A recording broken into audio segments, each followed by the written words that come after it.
So I'm fresh off a conversation that I believe many of you will find all too familiar, tackling the overwhelming nature of perimenopause when there's too much information out there and you haven't got a clue on how to find a starting point.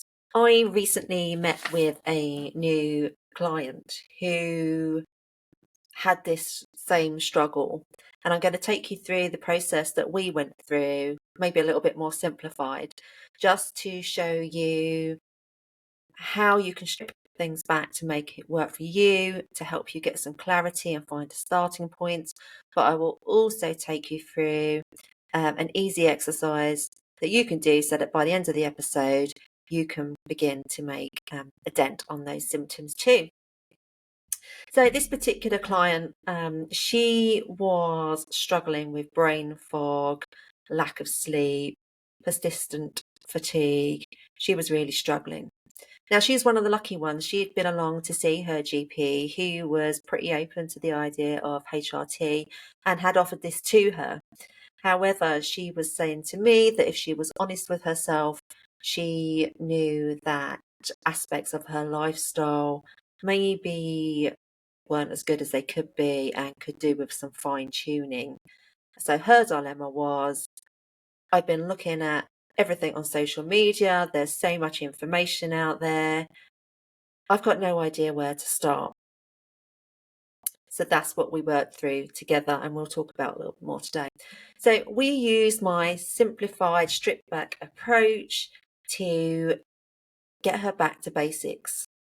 What we did was to identify what symptom it was that was bothering her the most, and that was her incredible lack of sleep and the fatigue that she was left with that was so bad that it was impacting her work. So she'd had to take a significant amount of time off from work. By focusing on this specific goal, it really enabled us to direct our efforts and hone um, what goals we set and what we did to help her reach that objective. So there was a number of things that she could do to help her improve her sleep, her diet, um, what she was eating, when, how much caffeine she was consuming, how much alcohol. And there's another episode about simplifying your diet if you want to focus on that particular aspect. Looking at her daily routines, how much physical activity she was doing, stress management, looking at it as all one big picture. Now, to make this a hell of a lot easier, what we did was to identify which of those areas she felt ready to tackle and make a change in. Some of those areas were feeling a lot harder for her to work on than others. Some you could see lit her up with a bit of excitement compared to others. So those were the ones that would become our starting point and would be the same for you, that you would identify the things that you feel excited about, and that's the key to making change. So her initial steps, she wanted to focus on diet and routine adjustments. So for her, her breakfast consisted mainly of a sugary cereal and non-stop tea throughout the whole day. So this is where she felt she wanted to make a change, would be easy for her to change, and she was motivated to do so. Instead of going in for the complete overhaul, so, saying, okay, from Monday to Friday now, I'm going to stop drinking tea at lunchtime, I'm never going to eat these cereals anymore. What we did was to help her choose specific days, um, maybe where she wasn't so busy, so it's easier for her to incorporate them into her day, and also to enable her to build, feel successful, and really feel the impact that these small changes had. She also had a copy of my menopause journal, so she was going to track any changes that she noticed in there. And it is important to track, I should say, because it's just in our nature. What we did, we forget how we felt 6 weeks ago, 2 weeks ago. So by noting these things down, you can really notice the more subtle changes that are important. So small steps, big impact. manageable changes are so important to bringing about long-term change. So had she gone and attempted 20 things at once, it would have been like, when you set a New Year's resolution and you throw everything at it for 2 weeks, you feel exhausted by it all, you decide to throw it all in and think, well, that'll do for now, I'll start again on Monday.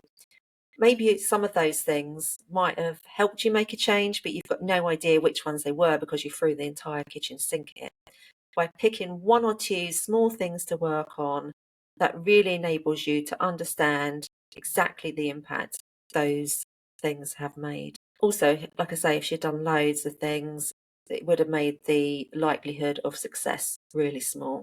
And it's really important when we're bringing about change, when we're feeling low with our symptoms anyway, that we focus on feeling good and bringing about feelings of success, because that is what our brain likes. Our brain likes that kind of dopamine effect, that feel good impact, and will encourage us to do more of that because essentially it likes us to feel good. So although perimenopause and menopause can feel daunting, it doesn't have to be. It's just about laying the foundations and building slowly. So what I would thought I would do at this point is just to walk you through an exercise that will enable you to get some clarity and identify your starting point for making some change. Okay, so let's think about one thing. What one thing would you really like to change, or something that you know you need to work on? It could be something common that people say is, I know I need to improve my diet. So maybe you might want to choose that. Um, or you might say it might be a symptom that you want to work on. You want to get some more sleep, or you want to have more energy. Get some focus around exactly what it is you want to work on. Now, the first step of identifying the change is for you to pretend you've got a magic wand and list as many things as you can that would help you to bring about that change. So, for example, let's use a diet example again. If you decided you wanted to improve your diet, some of the things you might list down could be, I'd love to have a chef. I need to write a shopping list. I need to find recipes from somewhere. Where am I going to find the recipes from? So write down as many things as you can. They don't even have to be like something you might not be able to do, but just put pen to paper, get as many things down. You want a minimum of 5, but you're aiming for about 10. So when you feel like you've exhausted all of your options, put down some more. Okay, the next step is to look at that list that you've now written, and I want you to circle the ideas that genuinely excite you, that you're like, yeah, I'd really like to do that. So circle those ones off. I'd like you to have at least 3, ideally, that you're thinking, yep, I want to do that. So look at that list again. So of the ones that you've circled, which ones of those would be easy? Something you could implement tomorrow, or maybe even next week if it takes a little bit more planning. So ideally, you should have at least 1, maybe 2 that you've circled for both. Now, these circled ideas are the ones that excite you, that feel doable, and they're going to be the goals that you're going to work on for the next 2 to 3 weeks. Now, in all likelihood, you're going to have to refine those further, almost into step-by-step actions to bring about that change. So, using the food, improving your food example again. So if you have said, I'm going to cook from scratch every night, first of all, you need to make that smaller. So is cooking from scratch every night anywhere near realistic? Possibly not. In most cases, I'd suggest not. So if you're not cooking all the time now, saying you're going to cook every day isn't going to happen.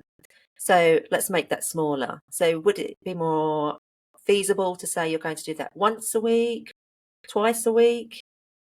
Pick your day. So if you're going to do it twice a week, so Monday and Tuesday are the nights that I'm going to do my cooking from scratch. And you'd have chosen those days because you know that you're free, you're not running the kids around anywhere, you know you're going to be home from work on time, and that you're going to have the energy to take the time to cook for yourself. Now you need to take that back even further. So you're going to need to write a shopping list. So maybe you're going to pick a day to write a shopping list. So on Saturday, I will write the shopping list. Actually, you need to roll that back even further. So you're going to need to choose the recipes first. So where are you going to choose those recipes?